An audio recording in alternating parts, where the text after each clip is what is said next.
Good morning. Please be seated. Nothing like a little James Weldon Johnson to start.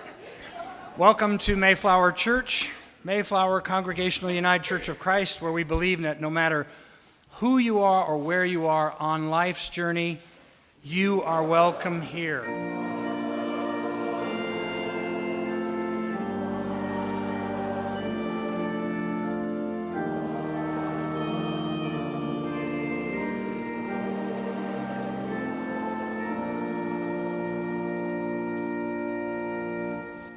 Let's bow our heads together. I'd like to forget it, Lord, that warm April day, 1968.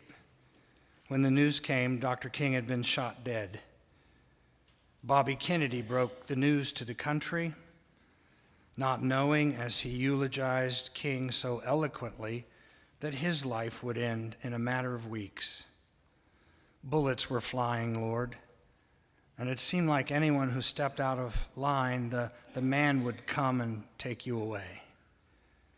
But the bullets are still flying, Lord, more bullets than ever. Bullets into black and brown bodies, bullets into concert crowds, bullets into the victims of domestic abuse. Lord, have mercy. We wake up to the latest outrage every morning, Lord, and we don't know what to do. We don't want to accept it as normal, but neither can we bear it constantly without losing hope. And now is no time to lose hope. Hope, as Dr. King would say, is the one thing for which there is no acceptable alternative. So our prayer is that if we're going to honor the late Baptist minister, now is no time for the church to retreat into the numbness of privatized religion, building schools for white children, hosting aerobics classes for Jesus. Help us, Lord, to clear our throats and speak truth to power, because we have arrived at another moment King would call the fierce urgency of now. So if not now, then when? If not here, then where? If not us, then who? Dreams are hard to keep alive. Harder still is life without them. Amen. The scripture lesson this morning comes from Israel's greatest prophet, Isaiah, the 40th chapter, several verses that ended up in Martin Luther King Jr.'s I Have a Dream speech.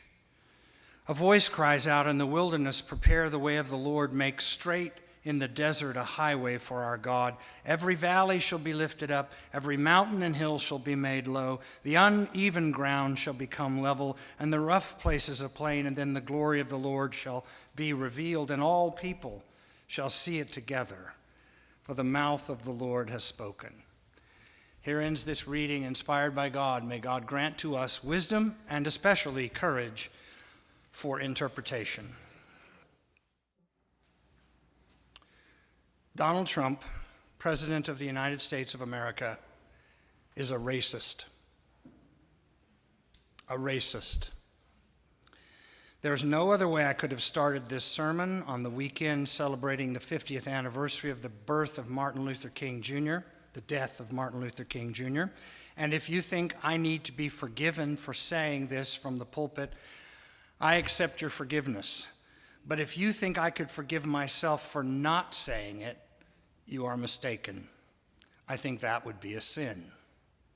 I hope and pray that every minister of the gospel will stand in his or her pulpit this morning and say it, because it does not matter what your party affiliation is, what kind of church you attend, or whether you voted for Trump or were traumatized by his election. It only matters now, in honor of Dr. King, that we join the chorus of voices from left, right, and center who love this country and don't want to see its reputation destroyed, its great institutions diminished, and its people driven further apart, that preachers of all people not remain silent, along with spineless politicians, and continue to make excuses for what is inexcusable, crude, shameful, and profoundly un-American. Now that that is off my chest, you will be glad to know that the rest of the sermon will shift its focus away from a president whose toga is showing and toward Dr. King, who knew that racism is America's original sin, and who also knew that the greatest enemy of racial reconciliation was not the KKK, it was what he called the white moderate. Do you know any white moderates? You are looking at one. Oh no, Robin, no, say it isn't so. You're not a white moderate, you're a proud liberal. Ask anyone. Your books, your columns, your sermons, you voted for Bernie Sanders in the primaries. Come on. You're not a white moderate, Robin, really? What if I told you that not only am I in my day-to-day life more a white moderate than a revolutionary, but that at this moment I'm looking out at a whole room full of white moderates? No, not Mayflower. No, we just voted to become a sanctuary church. Yes, we did, and we should have. But did you know we lost members over it? They thought we were asking people to break the law, and for them this was the last straw. But Dr. King said if a law is immoral, you should break it. Lori and I proudly preach the social gospel here, and you cheer our commitment to gay rights, women's rights, a place for everyone at the table. But we've noticed that when we bring up the oil and gas industry, the response is, muted at best, sometimes hostile. It is not easy to hear criticism of an industry that has enriched so many of us, even if failure to pay its fair share of taxes has made Oklahoma a failed state. Not to mention its undeniable and continuing contribution to global climate change and earthquakes. Martin Luther King Jr. was not assassinated during his civil rights period, but some years later, after he began to attack the way wealth is distributed in this country. Everyone except the most ardent racist knows that the segregation in the Jim Crow South was evil. But increasingly, King had started talking to white moderates about their participation in an economic system that denied dignity to millions, while enriching the already rich at the expense of the already poor. He should see us now. King preached a remarkable sermon at Riverside Church in New York City a year before he was assassinated, and it focused on economic injustice, as well as being a protest to the Vietnam War, where black soldiers serving in Vietnam would die defending freedoms they would not enjoy when they returned home. The liberal New York Times ran an editorial the next morning under the headline entitled, "Dr. King's Mistake."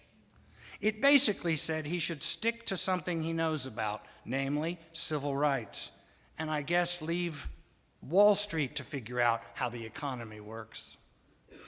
In fact, if King were alive today, he would be turning 89.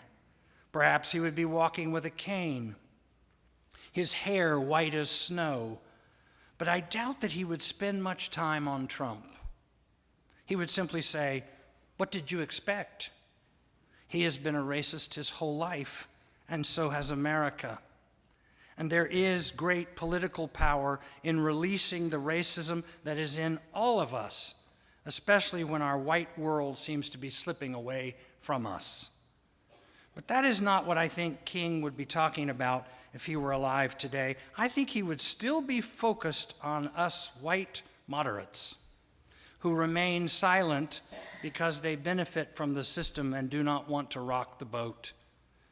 What should be required reading in all our schools is King's letter from Birmingham jail. I assign it to all my students who take a course from me called Peace and Nonviolence because although written in 1963, it is still urgently relevant. Jailed for parading without a permit in Birmingham, King was handed a newspaper by his African-American jailer containing an ad taken out by the local newspaper, by 8 prominent religious leaders under the title Call for Unity. Call for Unity, who could be against that? It attacked the nonviolent marches that King had organized as, quote, unwise and untimely. You may have noticed that people who resist change always think that movements organized to change things that need to be changed are untimely and unwise.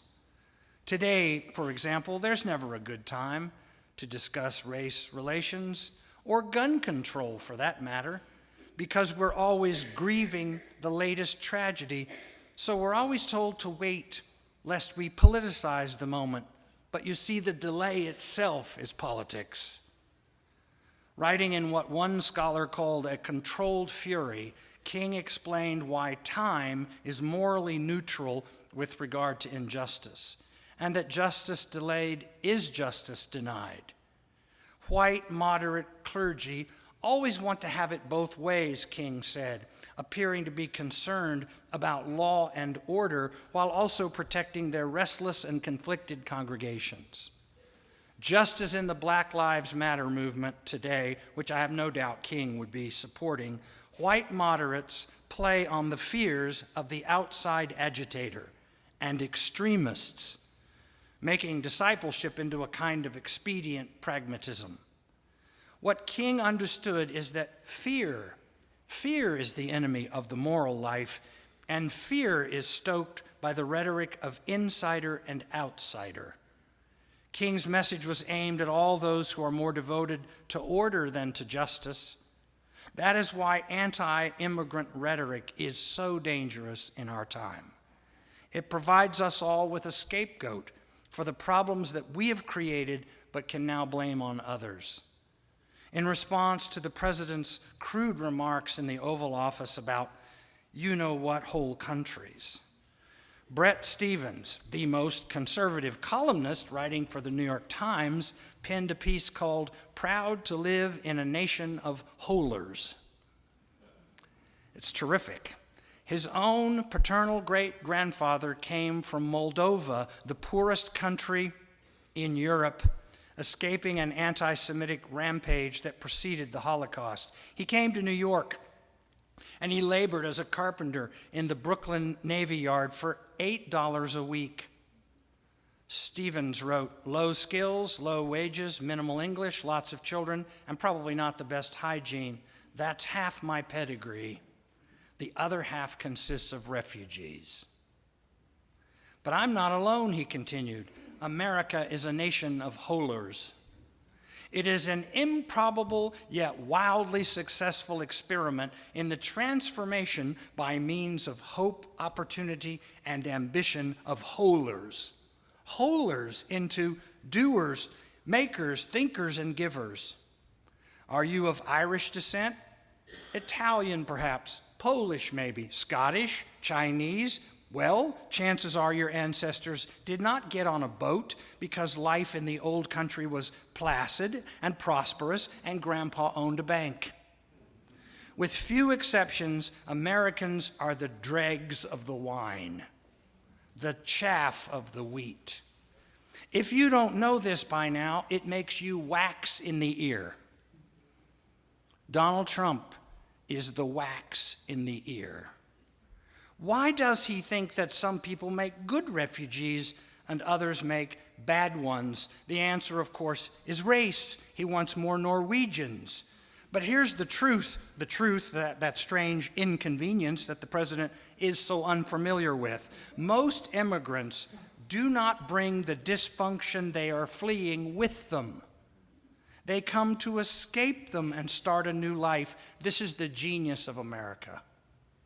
Just ask Dorsa Darakhshani, the international chess master from Iran who came to the U.S. last year because, as she wrote in an op-ed piece for the Times, quote, "The mullahs cared more about the scarf covering my hair than the brain underneath it."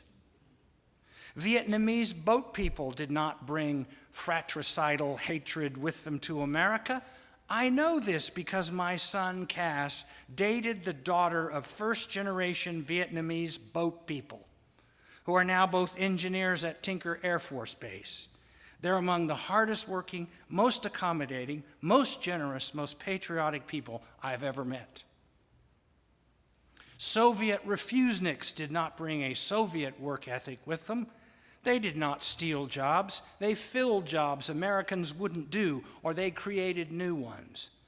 They don't bring crime to cities. They drive out crime by starting businesses and families in shrinking cities or underserved neighborhoods.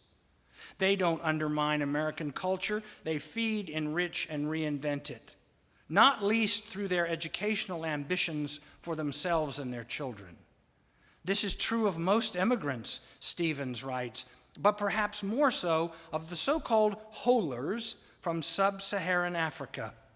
Sub-Saharan Africans have among the highest college completion rates of any immigrant group.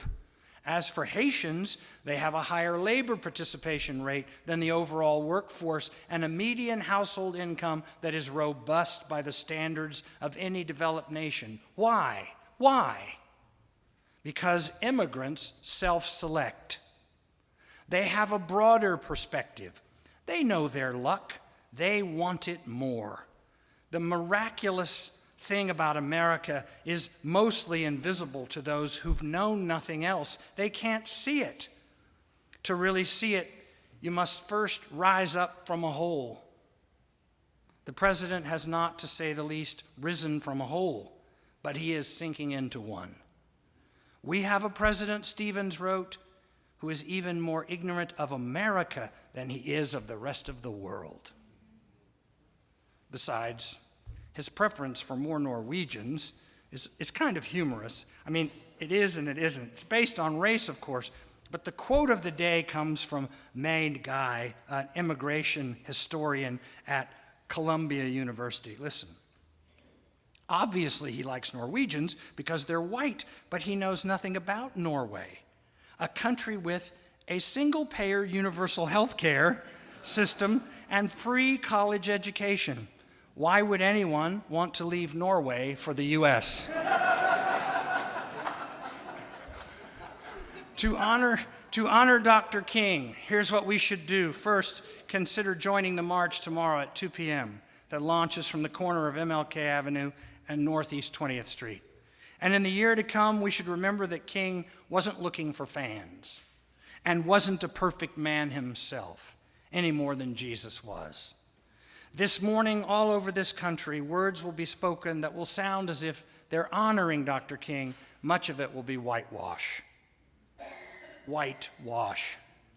The latest issue of the New Yorker magazine, if you have not seen it, shows Martin Luther King Jr. on the cover kneeling on the sidelines of an NFL game with Colin Kaepernick. Remember, King was a Baptist minister, reluctantly drafted into a movement he could not avoid because God had blessed him with that voice, a voice unlike any other. He knew the risks of speaking truth to power, and yet he knew that the greatest danger for all of us is to remain silent at a time like this. So let's not. Let's honor him by being radical truth tellers in an age of profound deception and stolen elections. Let's tell the truth about everything, about our addictions, our illusions, even our dysfunctional families. But most of all, let's be honest about ourselves and our own denial when it comes to racism. Church is not about bake sales, bylaws, and worship as entertainment. It's about becoming disciples of Jesus. King reminded us that there was a time when the church was very powerful, a time when, quote, early Christians rejoiced at being deemed worthy to suffer for what they believed. We were once the outside agitators, he said, and the disturbers of the peace. Now we are the tax-subsidized servants of white, moderate mediocrity. To conclude on a personal note, I had just become captivated by the voice of Dr. King as a teenager, when at the age of 15 and on a fishing trip with my father, got the news that he'd been shot dead in Memphis, and I saw my father weep. Then, just 2 days later, what would have been, in my opinion, the best of all the Kennedy brothers and the next president, Bobby, was also shot dead. And a darkness fell across the spring of 1968 that no one who was not alive in those days can fully appreciate. But that darkness has returned, and we're going to have to save ourselves. We will not do that by turning against one another, but by joining hands to remember what it was like when America was the last best hope of the world. It can be again. And in King's memory, we pledge to do everything we can to make it so. We are not morons. We are not morons, nor should we accept being represented by one. Just before he died, King addressed a crowd about his days in Birmingham and his battles with Bull Connor. He said, "And then old Bull would say as we kept moving, turn the fire hoses on them." And they did turn them on. But what they didn't know was that we had a fire. We had a fire that no water could put out.